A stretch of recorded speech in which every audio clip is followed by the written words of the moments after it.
Okay, so it's a pleasure to be here with Mr. Bruce Dickinson. Yeah. Thank you very much for having us. Well, thank you very much for coming. It's always nice to be needed. Yeah, thank you, sir. So you'll be participating in CC Experience this year. What is like for you to see that you are recognized beyond rock, but also in pop culture? Well, it's great. I think Maiden is already a little bit beyond music. I mean, we're become this kind of, it's music, but a Maiden event is like a social phenomenon. It's like some great football team has come to town. You know, that's the. It's kind of tribal and it's hopefully uplifting, and everybody gets a big buzz out of it. You know, so we're already kind of in that thing. But what makes it different with CCXP for me is that I've got a graphic novel. So I've done a deep dive into the world of storytelling through graphics, and plus I think the whole comic culture, but gamer culture, video game, is really not dominated by music, but really heavily influenced by music. You know, so important for us on this album to have not just a stereo mix, but also the 5.1 Atmos mix of everything, because some of the tracks sound fabulous in Atmos, and because the album is not the album is varied. Some of the songs really benefit from that Atmos mix. A lot of metal bands are probably wouldn't. That's why a lot of metal bands don't do Atmos, I think, because they don't see the benefit of it, because it's quite a flat sound, you know, just like, you know. But with this record, with all the keyboards and the layers and all the different things, we can really move things around on some songs that it sounds great. You know. And other songs, some songs sound great, some songs it's okay, you know. But you know, so but for you know, gaming world, that's really important. But I hope, you know, people just get a kick out of what we're doing visually and the story and the comic. I mean, I'm launching a graphic novel at Comic-Con. That's the place to do it. That's amazing. Yeah. So tell us the difference between creating a music album and a graphic novel, like you just mentioned. Well, yeah, the processes are a little bit different. So, first of all, an album, there's a creative element, and then we have to like do the detail, and then we do the performance, and then we mix it, and then it's finished. Graphic novel is a 3-year project. Wow. 3 years? Yeah, 3 years, because it's an episode about every 2.5 to 3 months. Okay. And there's 12 episodes. So 34-page comic. So the what we have there, this little CCXP special, we have 16 pages of the first episode. Okay. So a little bit under half of the first episode. Every page has got to be drawn. That takes time. Yeah. We've got to do the script for each episode. Again, that takes time. I mean, I've got a synopsis of the story. I've got the characters all written down, but the actual script, when you get into the detail of it, you know, that can take a while to write that. But we have to keep that process rolling. So as we've just done the script for episode 2. Okay. And episode 1, Stas, our artist, is going to finish that probably within the next 2 or 3 days. We'll get the final drawings. Then we have to color it. Then we have to approve the coloring. Then we have to check the coloring, make sure it's not the right type of coloring, you know. So we had a problem with the coloring on this one, that the guy had colored it like it was a Marvel comic. Okay. And I went, and this is not a Marvel comic. This is like the Watchmen style comic. This is dark and moody. So you need to tone all the colors, take them all down, you know, not like big, bright red. No, take it down, you know. So Tony, my script writer that I work with, he's an Eisner Award winner. He's graphic novel for years. I mean, he's been doing all this stuff. So, you know, we work on correcting things, and then he sends me script 2, and then I say, no, we need to change this, blah, blah, blah. Oh. Now script 2 is done. So our artist will roll straight into script 2. And then whilst he's doing that, we'll be doing script 3. And when that's done, we'll be doing script 4, and there's 12 scripts. So we just That's a lot of things to do. It's a lot of things to do. It's a lot of moving parts, because we've got the, you know, there's myself and Tony, there's the Stas Johnson, our artist, there's our colorist, there's the guy that does the lettering, and there's Bill Sinkiewicz, who's our cover art guy. Nice. Who, again, he's going to come up with a dramatic cover for each of the 12 episodes. Excellent. So that's you know, that takes time. I mean, and when we've done an episode, we can talk to Bill and go, yeah, this episode's got this stuff in it. Maybe we could take some ideas out of the episode to inspire you for your art. You know, but he's fantastic. I mean, the cover art is just genius. Nice, very nice. So tell us about the new album. Yeah, it's been 18 years. It's a long time. It's too many. Yeah. So what did inspire you for this new album? The Mandrake Project. So 2014, I was going to do a solo album, follow up to Tyranny of Souls. Okay. And it was going to be called If Eternity Should Fail. And the title track I wrote, we did a demo of it, which is actually on the single. Okay. I actually put the demo of If Eternity Should Fail on the single, on the other flip side of the single. But so people could see with the maiden track how it evolved from the demo, from the beginning to the maiden version. Okay. And because it ended up on Book of Souls, I went, oh well, maybe I won't use it as the title track, something else. But in any case, I had some other tracks we were working on with Roy. So then, at the end of 2015, I got diagnosed with throat cancer. So that was a year before I could do anything. And the first thing I had to do was go on tour with Iron Maiden to make up for the time we had lost. So that was 2017. And then I went, you know what? Let's go back to America. And COVID. And that was 3 years of not being allowed to go to America. Yeah. So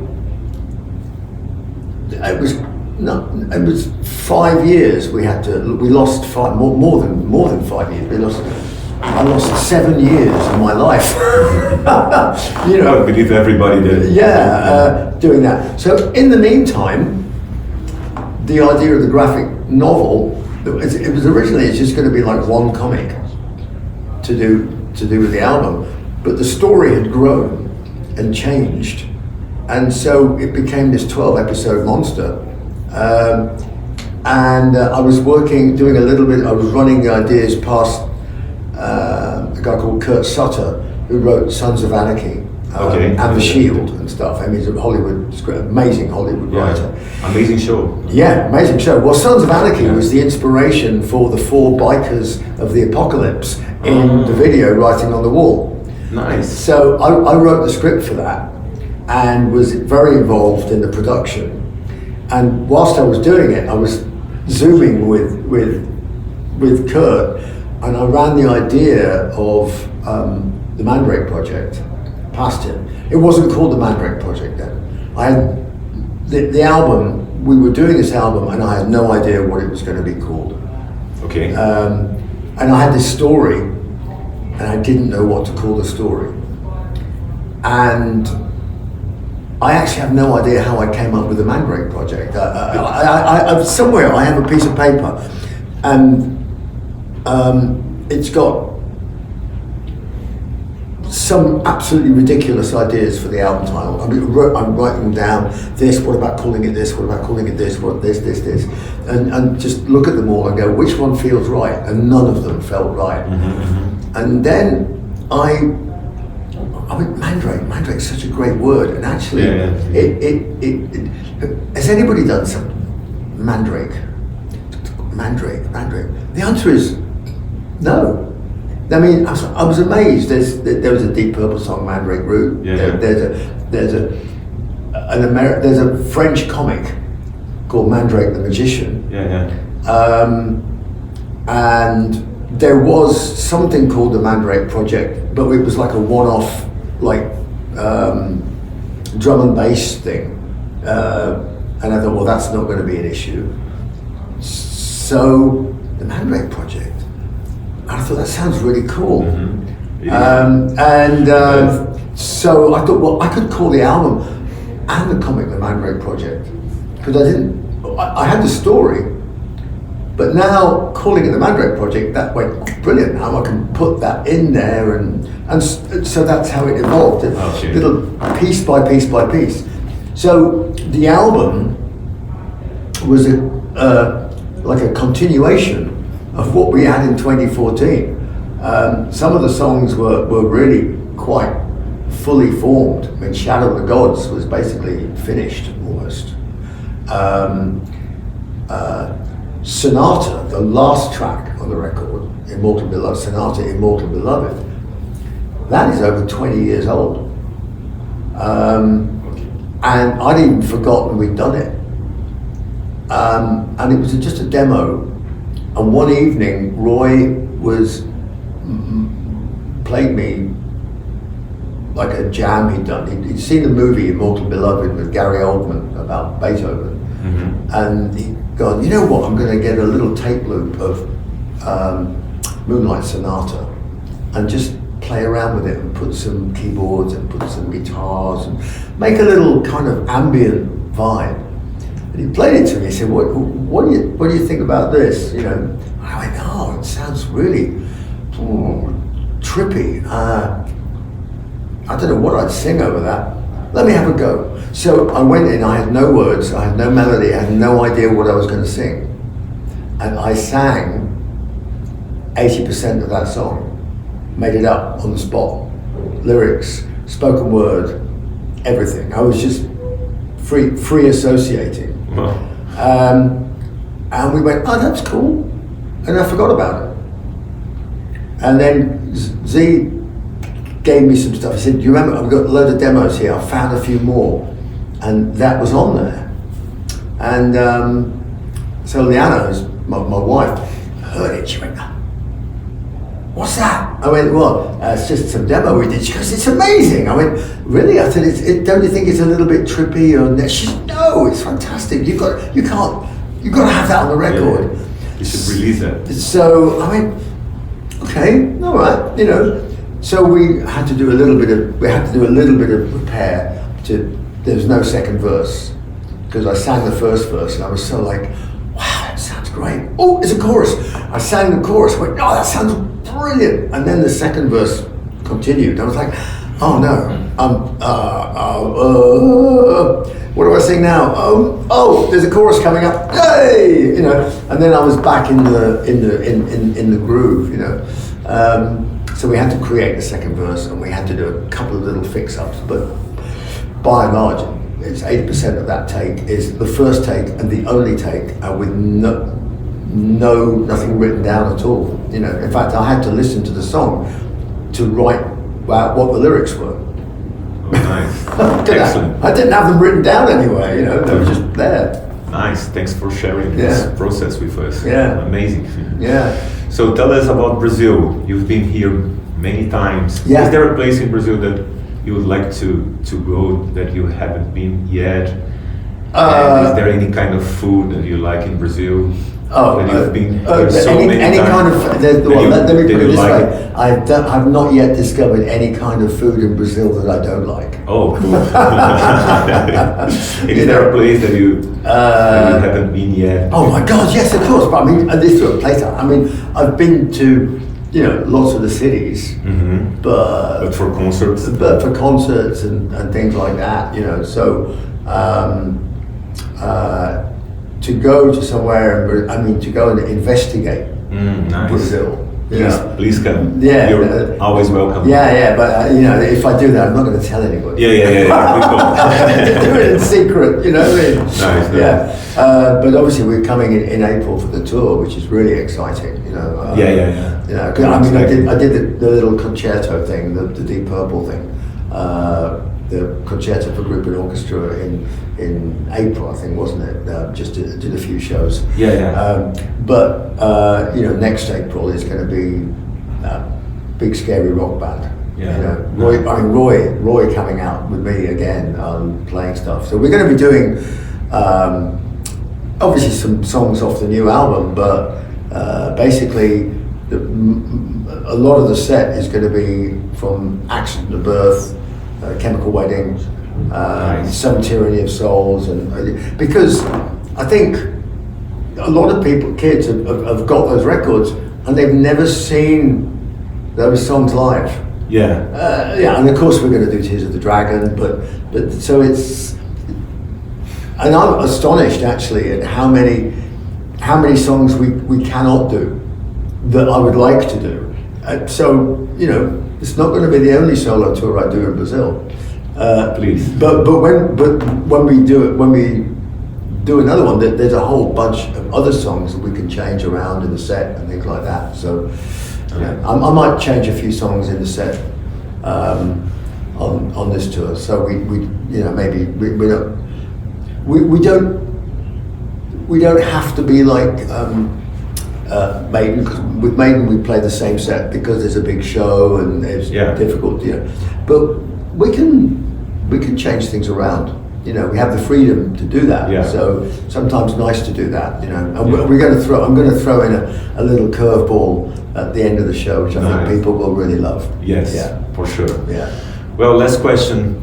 My father was a helicopter pilot. Oh, yeah. He was 86 years old. Wow. Yeah, he Wow. loved to fly, and he always loved to tell stories about flying. Could you tell us any funny or crazy stories that you had during your piloting a plane? You have any crazy memory that you remember when coming? Yeah, I mean, I've had it. I mean, luckily none of them have been life-threatening. I had a fake engine fire crossing the Atlantic. That was interesting. So we were taking a little twin-engine piston engine airplane across the Atlantic. Me and a buddy. Just you and your friend? Yeah. We were ferrying it. So we started in Cleveland. Okay. It was called a Cessna 421, and actually it was my airplane. I flew Maiden around in it in the States for a while, and then I was taking it across to Europe, and we were going to continue flying around Europe, doing a tour. So this is before I got a job as an airline pilot. So we took off from Cleveland in Ohio at 2 o'clock in the morning, and then we flew to, and we just had 2 GPS units fitted, which were all kind of new back then, like, wow, really exciting. It had an autopilot, but unfortunately the maintenance guys had managed to break the autopilot, so we didn't have an autopilot. So I was like, okay, well, we're pilots, we should be able to fly it, So then we went to Cleveland to Bangor in Maine, where it was a quarter of a mile in fog. So we did the first instrument approach in fog, landed, picked up life jackets, picked up a life raft, and then went up to Goose Bay in Canada, And then we refueled, had a couple of cups of coffee, and went, okay, next stop is Greenland. So the idea was we were going to make it to Greenland and then fly to Iceland, because we had to refuel, because we could only go for 4 hours without running out of fuel. So we took off from Goose Bay, and the airplane was pressurized, so we were about 18,000 feet, something like that. And the engine fire light came on, that the engine was on fire. Wow. So it gets your attention, you know. Yes. A little bit. So I went, oh, shit. I'm looking out going, what? I can't see it's on fire, but it doesn't mean it's not on fire. It could be a movie. Yeah, exactly, you know. So I said to my buddy, I said, okay, quick, go down the back and tell me what's coming out the back of the engine. And he said, oh my God, there's all this black shit coming out the back. I went, okay, here we go. Whoop, whoop, whoop. Shut the engine down. And we had one fire extinguisher that we could use on either engine. So I went, well, it's got to be the best time to do it. So shot the fire extinguisher into the engine, and we slowed the airplane up and did all the things you have to do to fly on one engine. And then the fire light went out. I went, wow, okay. So we shut the engine down, we put the extinguisher in there, the fire light goes out. Wow, maybe there really was a fire. Because I'm thinking it might be, it could have been a false alarm. Yeah. You know, but you don't want to take that chance, right? So anyway, we've got one engine, propellers like not moving, the other one's still going, and we're slowly descending because we can't stay at that height on one engine. And luckily I'd done all my calculations and I figured out we were going to end up at around about 7,000 feet, which was fine. Mm-hmm. And we were headed towards Narsarsuaq, which is an old airfield in the middle of a fjord in Greenland. So we had to call up and put a mayday call out well, mayday, it was a PAN, it was a distress call. It wasn't a mayday, it was a PAN call, but anyway, that's pilot ship. And we were, an airliner passing overhead relayed it, and they got the message, and they said, yeah, Greenland is staying open for you. So we landed, it was summer, you know, September, so the weather wasn't terrible. And we landed, and as we were landing, the engine fire light came back on. And I went, well, that's bullshit. There's no fuel, there's nothing to burn, and it's been like minus 15 for the last 2 hours. So obviously, there's something, it's probably bullshit. Yeah. So the fire engine is following us down the runway, and I said, don't cover us in foam. And we get out, and so we got out, and I said, well, we're staying here tonight in Greenland. It's the most expensive beer in the world. Really? God, it was expensive, right? So I got out and I opened up the hood of the engine, and I'm like, well, there's no fire. Obviously, that's not been on fire. And then I started the engine, and it ran perfectly fine. And I'm looking at there, well, it's obviously not on fire. So, well, we'll find out what happened tomorrow. So next day, we're going to go to Iceland, and then from Iceland, we're going to stay the night, and then we're going to go down to the tip of Scotland, and then we're going to go down to Luton, and then from Luton in London, we're going to fly across to Paris, and we're going to start the Iron Maiden tour. Amazing. So with the next day, so this is the finish of the story. The next day, this engineer comes, and I say, okay, so we got a problem with the fire light come on, and blah, blah, blah, you know. And he was this Greenland engineer, and he goes, he's fiddling around, and he goes, oh, fire. I went, yes. He went, oh, no fire. Oh, fire. I went, yes. He went, no fire. I went, okay, fuck off. What's going on? You know, and what it is the airplane had been in maintenance in Cleveland, right? and they'd unscrewed a few things and screwed them back up. There's 2 fire detectors on the airplane. One is over the top of the engine. Yes. The other one is on the firewall at the back, which is like the bulkhead that protects if there was a fire, stops the fire going back into the rest of the airplane. On the back is a thing, it's about the size of your little finger, and it's a heat detector. Basically, there's just a wire that's screwed onto it. Well, the wire had come loose. Okay. And when the wire touched the metal, fire. Gave a signal that there was a fire.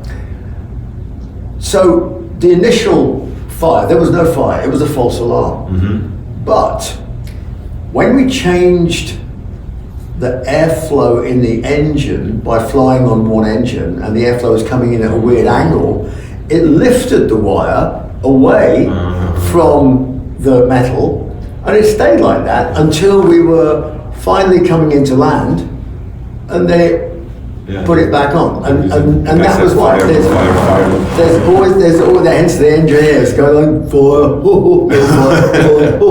fire. Amazing. So that's a long-winded, but one of I've got millions of stories, but we need all pilots have got millions of stories. Your dad's got, I'm sure, much more scary ones with helicopters. But it was very nice. Thanks for sharing that. Thank you very much, sir. Thanks, mate. Thank you very much for being in the show. Well, we'll see you in somewhere in Brazil in April for sure. Yes, for sure. Yeah. Thank you very much. 89 na Rádio Rock.